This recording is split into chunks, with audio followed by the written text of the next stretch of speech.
लोकशाहीचा बुलंद आवाज, रिपब्लिकन वार्ता महाराष्ट्र। बीड शहरातील जिल्हा आणि नगरपालिका प्रशासन अतिक्रमण हटवण्याच्या मोहिमेत हातावर पोट भरणाऱ्या चहा, नाश्ता चालक, टपरीधारक, फळ विक्रेते, फुलहार विक्रेते अशा गोरगरिबांवर निर्दयपणे कारवाई करत आहे। मात्र शहरातील राखीव खुल्या जागा आणि बिंदुसरा नदीपात्रात भूमाफियांची बेकायदेशीर बांधकामे मात्र विनाविघ्न सुरूच आहेत। शहरातील रस्त्यांच्या मधोमध उभे असलेले विद्युत रोहित्र, विजेचे खांब, चौकाचौकात ठाण मांडून बसलेली मोकाट जनावरे तसेच खड्ड्यांनी भरलेले रस्ते या सर्व समस्यांकडे प्रशासन जाणीवपूर्वक दुर्लक्ष करत असल्याचा आरोप करण्यात आला। या दुटप्पी धोरणाच्या निषेधार्थ सामाजिक कार्यकर्ते डॉक्टर गणेश ढवळे यांच्या नेतृत्वाखाली आज रोजी जिल्हाधिकारी कार्यालयासमोर मक्याची कणसे भात्यावर भाजून मोफत वाटप करत लक्षवेधी आंदोलन करण्यात आले। जिल्हाधिकारी व मुख्याधिकारी नगरपालिका बीड यांच्यामार्फत पालकमंत्री अजितदादा पवार यांना यावेळी निवेदन देण्यात आले। यावेळी या आंदोलनात मोठ्या संख्येने कार्यकर्ते, पदाधिकारी उपस्थित होते। पालकमंत्र्यांचा आलागाडा, पालकमंत्र्यांचा आलागाडा, पालकमंत्र्यांचा आलागाडा, गोरगरिबावर अन्याय करणाऱ्या अधिकाऱ्याचं करायचं काय?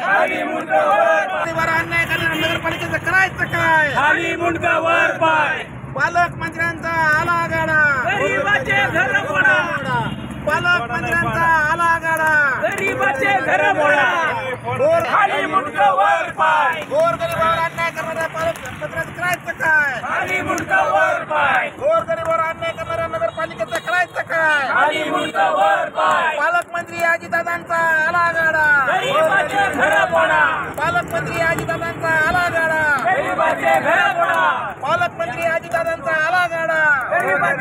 राज्याचे उपमुख्यमंत्री, वित्त व नियोजन मंत्री तथा पालकमंत्री अजितदादा पवार जेव्हा जेव्हा बीडचा त्यांचा दौरा असतो तेव्हा बीड शहरातील मुख्य रस्त्यावरील जे गोरगरीब आहेत, पानटपरी असेल, चहा चालक असेल किंवा फुलार असेल, फळे विक्रेते असतील, मासे विक्रेते असेल, यांची दुकानं बंद केले जातात, त्यांच्या व्यवसायावर निर्बंध आणले जातात। मात्र त्याच वेळी बीड शहरामध्ये ओपन स्पेस असतील, ज्या राखीव जागा आहेत त्यावर धनदांडग्यांनी नगरपालिका असेल, भूमी अभिलेख असेल, नगररचनाकार यांनी संगनमतानं त्याच्या जागा हडप केल्यात। त्या ठिकाणच्या अतिक्रमणाविषयी कोणी बोलत नाही। दुसरी गोष्ट, या लोकांचे गोरगरीब लोकांचे संसार उड्यावर पाडताना ते वाहतुकीचा अडथळा असं कारण सांगितलं जातं। मात्र बीड शहरामध्ये जागोजागी चौकामध्ये विद्युत रोहित्र, विजेचे खांब, त्याचबरोबर चौकामध्ये जनावरे मोकाट आहेत, कुत्रे आहेत, यामुळं अपघाताचं प्रमाण वाढलं आहे। त्याकडे नगर परिषद आणि जिल्हा प्रशासन लक्ष देत नाही। त्यामुळं गोरगरिबांच्या पोटावर पाय देणाऱ्या या नगर परिषद आणि जिल्हा प्रशासनाचा निषेध करण्यासाठी आज आम्ही जिल्हाधिकाऱ्यासमोर कंस भाजून एक निषेध व्यक्त करत आहोत। रिपब्लिकन वार्ता महाराष्ट्र बीड प्रतिनिधी Babasaheb Manere. Subscribe now and press the bell icon. Never miss an update.